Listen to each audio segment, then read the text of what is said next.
Ici, nous sommes à Kikutwa, dans la grande ville de Kikwit, dans la province du Kwilu. Nous sommes en train de suivre les traces du révérend Baoutka Songo. Il était ici à Kikwit. Nous sommes ici à Kikwit. Là déjà, nous quittons Kikwit, bien sûr, avec mon ami Tatindiata pour recueillir les témoignages à Boulungu. Nous sommes au point de partir. Nous montons sur le moteur pour un long voyage de 110 km. Dès que nous arrivons au point de chute, c'est-à-dire à Boulungu, nous allons vous montrer en image le témoignage. À tout à l'heure.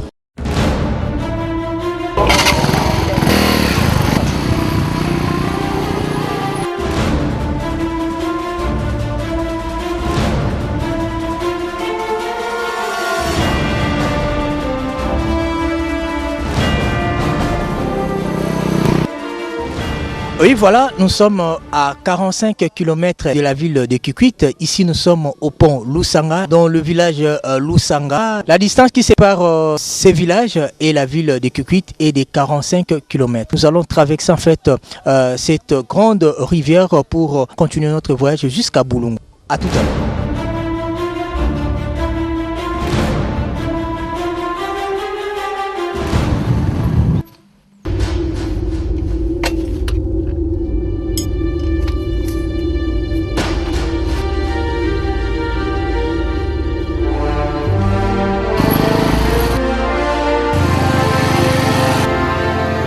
Il est presque 19h ici à Boulungu. Demain, nous allons recueillir les témoignages. Je pense que tous ces témoignages vont pouvoir augmenter votre foi. Vous tous qui nous suivez de partout à travers la ville-province de Kinshasa, vous qui nous suivez également dans le monde entier, c'est bel et bien votre émission Dorté Jésus. Nous sommes à Boulungu, comme je vous avais annoncé au début de cette émission. Nous avons quitté la ville de Kikwit, une ville stratégique pour Boulungu. Nous avons effectué plus ou moins 116 km pour atteindre les territoires de Boulungu. Là, nous allons recueillir les témoignages, puisqu'il faut signaler que le révérend Baoutka Songo était ici à Boulungu pour une grande campagne d'évangélisation qui avait pris 3 jours, du 4 au 6 août 2015. Dieu a guéri beaucoup de gens. Il y a eu des signes, des prodiges et des miracles ici à Boulungu. Je pense nous allons vous proposer ou vous montrer en image ceux qui ont participé à cette grande campagne. Là, je suis devant mon frère Christian Kamboulou qui a 32 ans, lui a connu un grand accident à l'entrée juste du territoire Boulungu. Il va pouvoir donner son témoignage. Ndeko Christian Mbote. Mbote papa. Problème nini oiza panayo? Bon, nasala ki accident batiaki nga mabende na hôpital ya Vanga. Bon, accident toutaki Kikwit. Pour kozwa marchandise ya patron na biso tokomi na entrée ya Boulungu ya territoire na biso ya Boulungu totutanaki na remorque. Dès que totutanaki na remorque et fini côté à chauffeur akufaki sur place na 2 clients et remorque bayukaki ba pine likolo biso nyonso tozwa ko se retrouver ba misusu ba panzani barat ba minu kolongwa bon biso nde azwaki biso na ambulance bamemi biso na musangu balongolaki nga pe rat et puis balongoli nga rat bamemi nga na hôpital à Vanga pour rat, c'est-à-dire basalaki opération nga opération ya rat balongolaki nga rat panzanaki nyonso depuis que basali nga opération ya rat bamemaki nga so na hôpital ya Vanga pona kochanga mabende na makolo place na bukanaki makolo pe bukanaki yango mibale na niveau ya mipende awa. Accident ne se produire quand? Le 20 février na camp Boulungu. Depuis le 20 février, aux aki na hôpital, nini oyo hôpital les aki en charge? Bon, à part bakisi, mususu bapesa nga a ofele, le reste des patrons azwaki charge. Est-ce que bikisaki ozonga ndingo zalaki? Bon, et bikisa ngate à travers des paroles de Dieu yango na na kozwa guérison. Ozalaki na hôpital au sale accident au tambolate pe souffrance ya opération basalaki na libumu. Oyokaki nouvelle ya koya référent Baoutka Songo na Boulungu lolengeni. Nayokaki yango à travers ba mégaphone bazako leka na ba veni pona ko annoncer arriver na Boulungu awa yango na nzambe pe atushaki motema nanga ke no nakoma pe na participer na campagne wana. Ntango yaki na campagne otambolaki ndenge nini? Baza komema nga na vélo ti na stade basimbi nga bakiti nga na se naza kokoka même pas kotambola moke na beki baza komema nga komema. Même kotambola mwana babeki ezalaki mpasi mpona? Naza kobouge te même beki naza kokoka même pas kotambola. Révérend Baotuka Songo abondeli nini ekomelaki yo? Nazwaki nde guérison tanke makolo ezalaki ya kovimba deke adelivraki nga makolo ekiti nayoki mwa force mosusu eye na niveau ya nzoto keno nakotambola yango wana jour atielaki nga ke après 1 mois otambola. Après 1 mois deke 1 mois ekoki nayokaki mpe Saint-Esprit simbi nga kamba moko telema zwa beki okende nasimbi mpe kichi nga moko na telemi na kichi na zwi beki na bandi kotambola. Libondeli ya Révérend Baotuka Songo nzamba sungi osimbi beki ezalaki mpasi mpona yo kosimba yango même na etandenge ozalaki liboso? Nasimbi beki na bandi mpe kotambola. Au deuxième dimanche nazoya mpe quand même na église. Dieu a guéri même les cancers des seins. Dieu a fait marcher les gens qui ne marchaient pas et Dieu a délivré beaucoup de gens. Je suis en face de notre sœur Jeannette Makola qui elle aussi a beaucoup souffert de sa maladie, cancer des seins. Alors elle va pouvoir témoigner de sa guérison puisque Nakoyo Kaye déjà ezalaki bongo na cancer au sali bongo 3 ans. Alors cancer des seins oui déjà ceux qui moi si azali ko bela yango et kozala penda pasi pona ye pona mwana pe amela. Alors nakobota mwana cancer na ye ekomaki susu makasi koleka. Mwana oya memi ezandi mwana ya shuka oya utikobota oya provoquer susu cancer des seins na ye. Alors ye moko ko pesa yango nyonso o nini nzambe asali na ye et puis difficulté to souffrance na ye ezalaki nini na otali maladie na ye. Na umeli na cancer oya libele pendant siko année oyo sali neti 3 ans. Pour moi na oya liboso na botaki yango nde esalaki ngai ebotisaki ngai nini cancer na banomelisa mwana te toke hôpital bayipsinga awa tokokoka te fo kende vanga po bakata yo nani libele. Siko na mwanaki neti kokende vanga bamwaye pe eza te nazalaki kana kondimanga bina nzambe na kobika nake église babondeli mpo na ngai esilaki penza te po mwana soki esilaka mbele elingaki ezonga te babondelaki mpo na ngai mwana mpe abandaki komela nango me soki azomela nazoyoka yango kaka pasi ntango mwana wana liboso asilisi komela naye kozwa zemi ya oyo na boti ntango na boti maladi wana ezongi nyonso evimbisi libele ekomi makasi mwaye eningana eza te mikolo nyonso eswaka ngai kaka libele eswaka nalalaka pongi te siko ntango paster baruti aye nake mpe na nani na campagne babondeli mpo na maladi moto na moto asimba esika azoyoka mpasi na simbi koswa lolenge nini ebandaki koswa mpenza ezosalanga ezoswa makasi siko koswa wana namoni na mopanzi ebimisi neti bibon ntango ebimisaki bibon wana mopanzi ezobimisaka bamai mikolo nyonso bibon wana elingi kotoboka te ka mai ezobimisa na se ntango bafinaki ngai tofina mpe ebimi te basalite nyonso ebimi te ka yango nde ezoswa sikoyo ntango aye kobondela bon oyo koto mosusu esali neti kokauka ya mosusu elingaki bima esu mopanzi na ngai mopanzi nango lisusu ntango oyo elingaki ebima siko ntango paster baruta alobi bosimba moto na moto asimba esika azoyoka mpasi wana na campagne nazeli kaka na campagne ntango nakendaki paster bato babandi kobondela nasimbi ka libele ntango nasimbi libele tozobondela nayoki neti moto aoningisanga libele aomatisa yango mpenza libele ezoningana yako moko. Démon de cancer des seins. Nge démon ya cancer ya libele. Au nom de Jésus-Christ, sors de leur corps. Ntango nayo osimba sisi kobondela nsimbi libele nayoki yango libele ezongi pete ngabi nzambe esili obendeni nasimbi lisusu nayoki yango nazoyoka su pasi te yango wana na témoignaki nzambe napesi témoignage ngabi ndenge na banda koyoka mwana mpe abanomela libele yango te ka na terrain sika tozalaki na campagne mokolo na bana mpe komelisa mwana libele sur place ka sur place namelisaki ye libele ezalaki makasi yango ezalaki makasi ebanobimisa mai ya mabele te ebanoswaka koswa pasi esili namelisi mwana ti lelo ndenge naza boye ezalaka su makasi te namelisaka ye yango nazo remercier nzambe na bolamu oyo asaleli ngai. Il faut signaler que l'arrivée du révérend Baruti Songo ici à Boulungu était une attraction. Quelle attraction autour du ministère du révérend Baruti Songo? Là où il y a Dieu, il y a toujours le miracle. Dieu était ici à Boulungu, c'est pourquoi beaucoup de gens ont quitté leur village, leur territoire et surtout ceux qui habitent la ville de Kikwit pour participer à cette grande campagne ici à Boulungu. Alors, tous mon copain de quoi Uteki Bongo Kikwit koya ko participer na une campagne d'évangélisation à Boulungu, Nzambe asalaki grâce.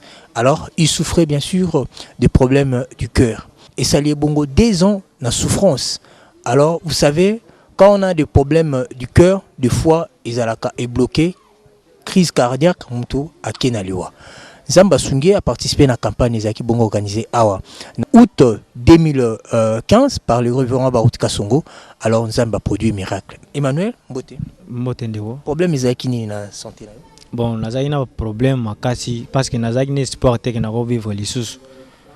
Tant ba docteur batala kinga batu bazo pesanga bakisi ba minga lobaki te non bango ba no pesanga conseil ote kokimaka makelele ko na mingi te parce que eza un peu pas kisi nango pende banate nazaki ba problème ta mobo motema ce qui bandi ko beti pas écalé souffle pe kimi c'est qu'il faut fanda moko bandi ko luka moyen pe maison ngati après temps ezongi nazo ke ne pas ba docteur batu bazo te maladie wana kisi nango ka ba calmant mais là mais guérison pe gité. Autant zaina qui kuisto ke non passer ba uti faire ça la campagne na nini na Bulungu na sala ki be fort nyonso na longwe ki kuiti ti na Bulungu na kepe na campagne souci na ngeza ngano liboso ke non Nzambe vraiment malade ya motema na ozwa ajo ceux qui motema calé boy po balobaki yo ko tambola boti ju musu ko kalo ceux qui wapi osani ni okofi mais passer ba uti tanga ya ndiko prier alobi mutu nyonso longwe na 116 km pour na ko participer na campagne na lukwa kika de façon que naya kozwa parce que nandai ko luka ba tout de façon na kishasa bobo mona passer ba uti za passe bon lukwa na zana kikwiti na mona ke no Bulungu za pembe na facilité ya mona passer ba uti yango mona yaki mbangu na Bulungu na ko participer na kozwa guérison na effectivement petant na yaki ka lukwa na chaki pe foi que non so y passer ba uti asambeli nga maladie openda divorce tant pe na komaki alobi bo simba place bozoka passe na simbi na losa mone pe atanga ki pe komba maladie yango alobi o crise cardiaque bondenga tanga balista malade tanga komeka place wana motema beti bandi ko beta ozoka neti loko mo bozo bima na motema ti après un temps pas na moni esili na bimi wana bandi ko bunda ke non ba musu yango nde bandi lisusu mais ti lelo banda kenda en tout cas na zo remercier Nzambe vraiment na oka susu loko te vraiment Nzambe apombola passer ba wote toza awa na territoire ya Bulungu.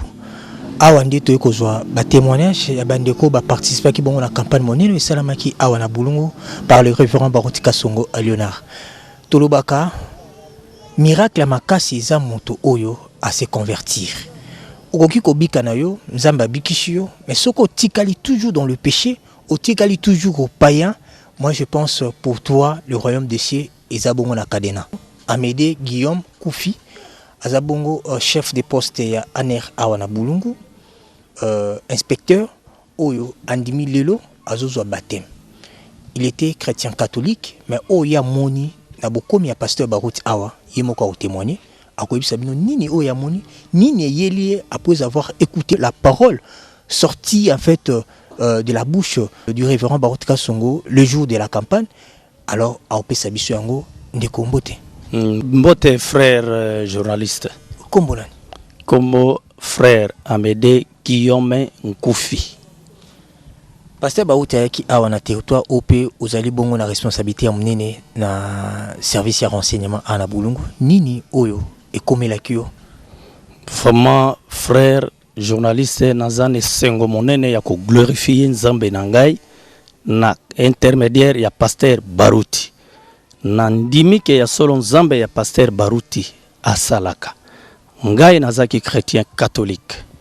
Mais nayambaki invitation pour na arriver ya pasteur Baruti pour na arriver na ye la campagne o évangélisation o salemaki na territoire nangai ya Bulungu.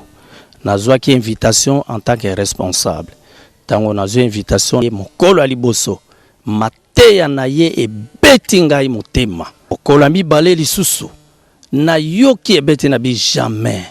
Nga na décida ki na vie nga ke à part catholique na koko kende église mosusu te que ça soit baye ba corrompre ngai ba saliboy na kolongwa catholique te mais catholique ezali toboyi te ezali kombo me ngai nalandi nzambe na ngai parce que nzambe nde ye asalaka na conviction on naza nango na motema na ngai namoni ke non funa landa message vraiment na ndimi ke pasteur Baruti azana nzambe et puis nzamba asala kati na ye vraiment parole na ye lengisi ngai nini etushaki yo na prédication na ye eloko etushanga prédication na ye vraiment namoni biloko naza kosala namoni naza kosalela mokili et puis à partir après cette prédication na ye et tout inga na motema bino nazaki libanda vraiment il faut nalanda nzela na ye yango na bina ko kende sika mususu te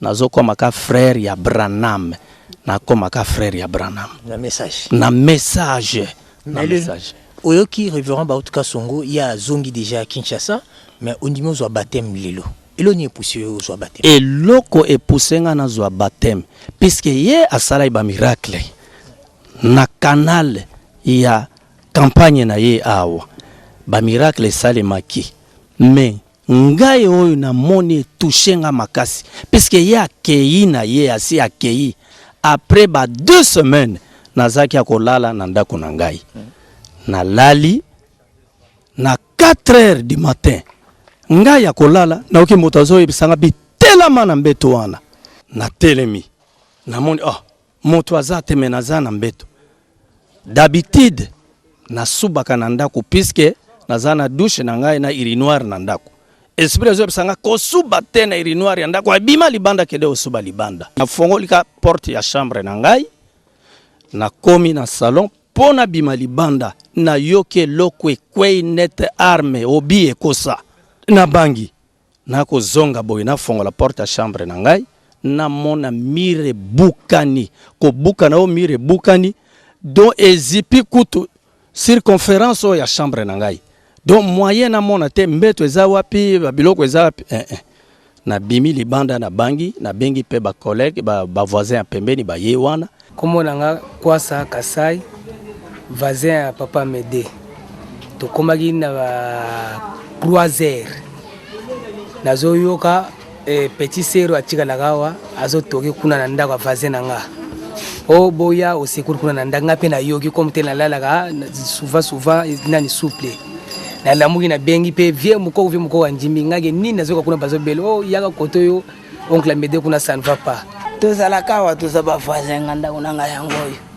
ya zawa ensande salemi babengi biso viki salaki na ero moko mutu na mutaza na ndaku na ya kolala ensande salemi mwana mwasi azalaka wa ya bengi biso to ye ya wanto salaki oseko to kutaki ndaku miro yo to ebukani boye kwei na kati ekweli kutu mbeto o ya lalelaka to ye pia to yokuta mire kochi na kati ya ndaku to banjo ko buka mire to banjo ko bimisa libanda ko buka ko bimisa libanda Tito zwagi swenango awande mutazana ko telmisango boye petit frère mason na bambeli batramontina bakomo kata ba mire bakomo kata mire ya brique bakomo kata balongoli mabele balongoli mabele to ya kotala boye mbeto ebukani babiloko ebebi kutunaza na ordinateur nanga aser ebukani penze katana na nini na mwa petit appareil nanga caméra Sony et bukani pe baby do babiloko ebele presque ezali wana tiroir ya chambre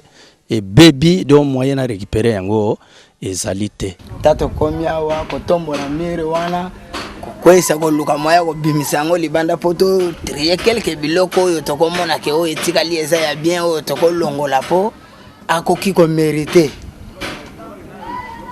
donc mwandambo wana we mona nakiba non se bebaki o mona nakia bien ke doko zongi sasuna nda ya wana to longola vraiment yango na témoigner ke ya solo nzambe ya Baruti asalaka désormais à partir à lelo na conviction na ngai na kokende sika mususu te na komi mwana ya message je pense na makambo nzambe bokonzi msusu ezalaka te puisque mokonzi ya bakonzi ezande Yesu Kristo humilité esali que lelo azwa baptême atali na nzambe oyo abikisi na liwa Bolandi témoignage naye, il s'est décidé d'être baptisé aujourd'hui. Musala pe yanda ko pe sili na note naza ko continuer toujours puisque mirango ezali mo.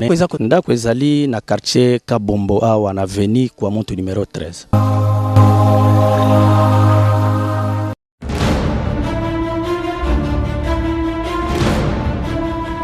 Nous sommes à Bulungu sur l'avenue Nko, numéro 7, quartier Ilunga. C'est ici que nous sommes venus recueillir les témoignages de maman Pauline Nkoy. Elle, Dieu l'a guérie, elle a assisté pendant 3 jours de la campagne d'évangélisation tenue par le révérend Barout Kasongo au stade du Bulungu.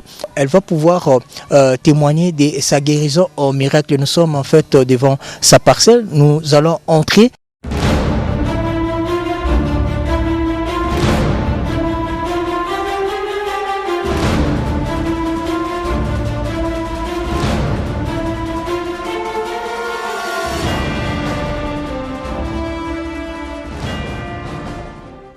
Moi, c'est Maman Pauline Nkoy. J'ai ma fille au nom de Myriam Ntama qui prie dans l'église des messages. Et moi, sa mère aussi, je suis souvent intéressée à ça. Lorsque j'ai appris que le pasteur Baruti venait à Bulungu pour la campagne et pour la dédicace de l'église, comme je suis intéressée, je suis allée assister à la campagne, participer pendant 3 jours durant. Et lorsqu'on a demandé que tous ceux qui souffrent, tous ceux qui sont malades, touchent là où ils sont mal. Moi, je souffre de rhumatisme ainsi qu'un nerf sciatique. J'ai les problèmes aussi de la vision à cause de la lecture. Et au ventre du côté droit, il y a un kyste qui m'est sorti sur la peau. Ça fait à peu près 2 ou 3 ans, mais ça ne me fait pas mal, mais ça me gêne. Bon, j'ai touché, quand on a demandé de toucher là où vous sentez mal, j'ai touché ce kyste-là, j'ai touché mes membres et mes yeux. C'est après la campagne-là, inconsciemment comme ça, nous étions ensemble avec un camarade qui m'a invité. Bon, j'ai touché à ce kyste-là. Brusquement comme ça, le kyste-là a disparu. Et jusque-là, je ne sens plus mal là où j'avais mal. J'avais touché le kyste qui était du côté droit ici, a disparu directement, circulé. Et je ne sais pas, c'est disparu comme ça, c'est parti. Et je ne sens plus, mais je ne sens plus mal. Quand rhumatisme, c'était accompagné des maux des colonnes vertébrales. Mais il y a évolution, je ne sens plus mal au dos. À cela, je remercie Dieu à travers son messager, le pasteur Baruti, pour l'avoir élevé et venir ici. Sans lui, en tout cas, je ne serais pas guéri. Oh mama lobi eza ya solo nga mwana ne ya mwasi na puyaka na nini assemblée chrétien ya pasteur Tara ana Bulungu kombo na nga sœur Myriam Ntama.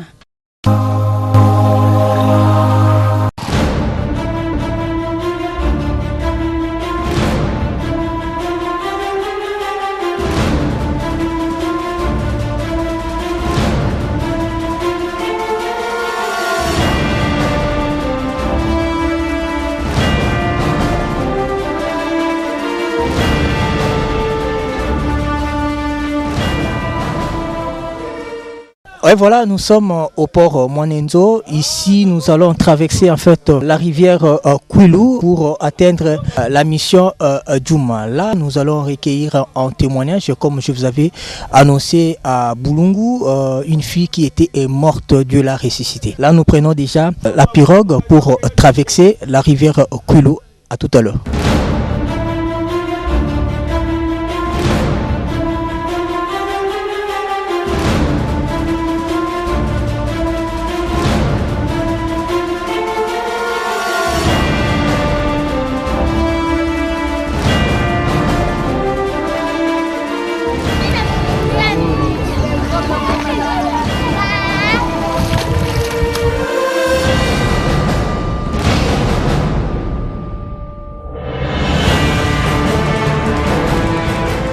nous venons en fait de traverser la grande rivière Kwilu pour atteindre la mission Djouma. Là, nous allons tout droit où nous allons recueillir un témoignage d'une fille qui était ressuscitée. Et je pense que vous allez le suivre à travers cette émission Dortez Jésus. À tout de suite.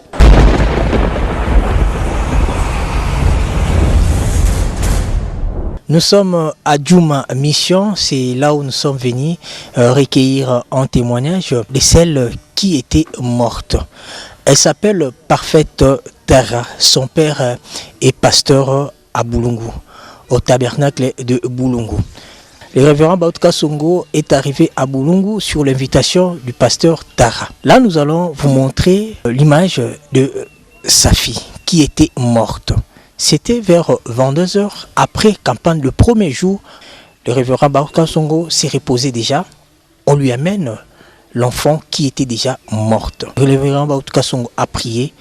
L'enfant est revenu à la vie. Je pense elle-même va pouvoir donner son témoignage. Zina mu parfait Tara. Moi va na Boulungu. Mais sans la bêtise, moi tanga na Djouma. Na lycée Saogana, moi na 4e péda. Couva mardi, jour à dédicace, mais bon, tout avec le protocole, ben t'as fait servir. Bet même ça bet nous servir, nous va n'ampagne na nous va tata divumu. Quand on a que tellement mon abo qui m'a bois, il faut quand ma cool. Mon deve, il faut nous bâcher l'anganda, nous binga mon tama mon la mon angana n'angulandi tin église. Mon a bâcher mon abo qui m'a boula mon. Yo boula mon bala mouche mon abo vertige. Puis la coupe maquée, fait couva na pelouse nous deve, nous les canter na pelouse à nous se reposer moi fioti. Mon de se reposer un temps à mon bois du bela moi ils a diave mon croisant l'église pas parce que prier mais moi à voir nan di fioti nan si penza moi parfaite moi dit me voir que bashika avec mon piqué kamu kave ti a binga dia parfaite nangol mutelem mutala mon dit me voir que bashika kave a binga dia après nous a telema muzande awa penza moi l'église aba na kwa tambisa mutibo kusavanisa mon ona buba me kumangol na ngola nsambi. Et voilà, je pense que vous avez suivi Parfaite Tara. Le diable est malin. Il a voulu en fait humilier son père qui est pasteur organisateur de la campagne tenue à Boulungu du 4 au 6 août 2015. C'est sa fille, Parfaite Tara. Son père ne pensait même pas que sa fille devait ressusciter. En Dieu, il y a toujours la solution. Et vous qui doutez de la puissance du Saint-Esprit, je vous dis, il faut croire. Dieu ressuscite même les morts. Et toutes les maladies, en Dieu, il y a toujours la solution. Et en Dieu, il n'y a pas de maladies incurables. Nous sommes arrivés à la fin. Nous quittons bien sûr Djouma Mission pour Vanga. Et voilà déjà, nous sommes dans la pirogue. Là, nous venons de la mission Djouma. Alors, nous ne pouvons que dire merci à notre Dieu qui a utilisé son serviteur, le révérend Baoutka Songo, pour que les gens guérissent.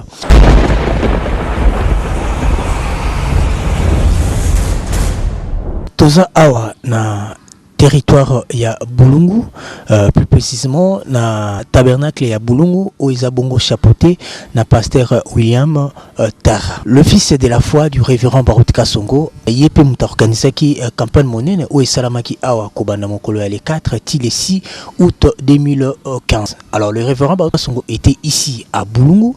Il avait tenu une grande campagne d'évangélisation où les malades étaient guéris. Alors, sur l'invitation, il y a pasteur Tara, Oazabongo, pasteur responsable, il y a tabernacle de Boulungu. OOP, je pense au Boulandaki, moi, Nanabiso parfaite, Oyo Akufaki, Dieu l'a ressuscité.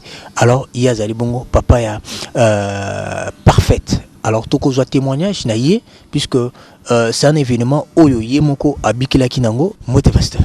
Oui, Mote frère Nelson. Ouais, tolongwe mon sika na Kinshasa, toye ana Boulungu sika pe campagne salamaki, o ezalaki teni na ancien nayo avec nayo le révérend Baoutka Songo. Toni ko zwa kamoko ya moko pe ya mwana nayo, la fille aînée oyo problème moko yelaki, au juste ozalaki témoin oculaire ni nezalaki pe nzamba salani. Biso pasteur akomaki mardi. Toke na campagne premier jour et s'il peut bien. Moi nanga azalaki protocole azo sunga ba frère bazali kuna ba chauffeur ba frère na mitukebele. Alors tout comme na presque 21h tomoni bazo ya komema ye na mutuka kururu baye kobimisa ye awa juste na place tovandi awa bakitisi ye azalaki kopema me azomiyeba te ngolo nga nasimbaki ye na maboko tobengi pasteur aye pasteur abondeli mais eloko ekamusaki nga pasteur abondeli beaucoup de temps sans changement pasteur alobi na biso plus pasteur azobondela nasimbaki ye na maboko nayoki vraiment ke ezokoma malili jusqu'à tel point na esimba ye makasi na poule non ezobeta lisuté pour les athées donc motema ezobeta lisuté natali akufi pe mekei azopema sute pasteur a remarqué ape obondela alobi na biso toyemba tobandi koyemba toyembi pasteur abondeli so abondeli wana ezalaki déjà assez akufi ngai kutu mutu nasimbaki na sentir vraiment que ça ne va pas natiki ye na kitisi ye nakomi kotala kaka makanise ye ngai ya ndenge na ndenge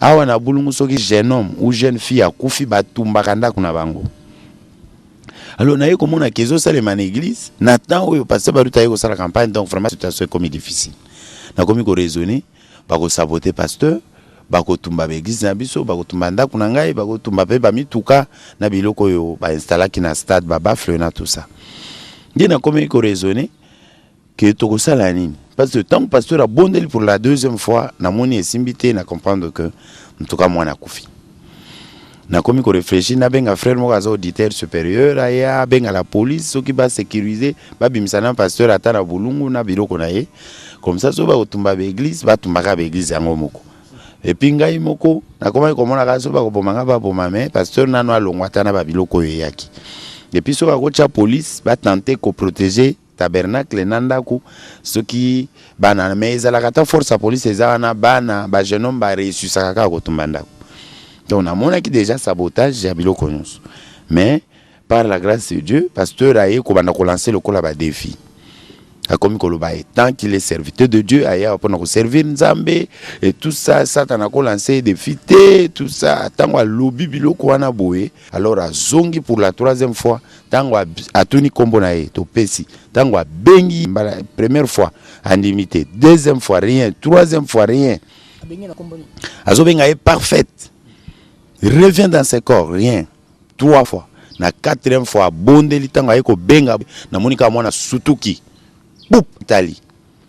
Donc tali vraiment et pesinga et sengo mais conscience nanga esprit nanga ezongi en place. Na omona ka neta kufi, na zomona be événement ndenge kozala, ba sabotage ndenge kozala. To sali musala to tongi banda kwa boye na bulungu, ezana ba église aboyete à part des églises à kala ba protestant ba tongana ba catholique.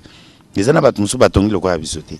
Ba to ba ko saboter ngo kara juste na dédicace donc eleke la king.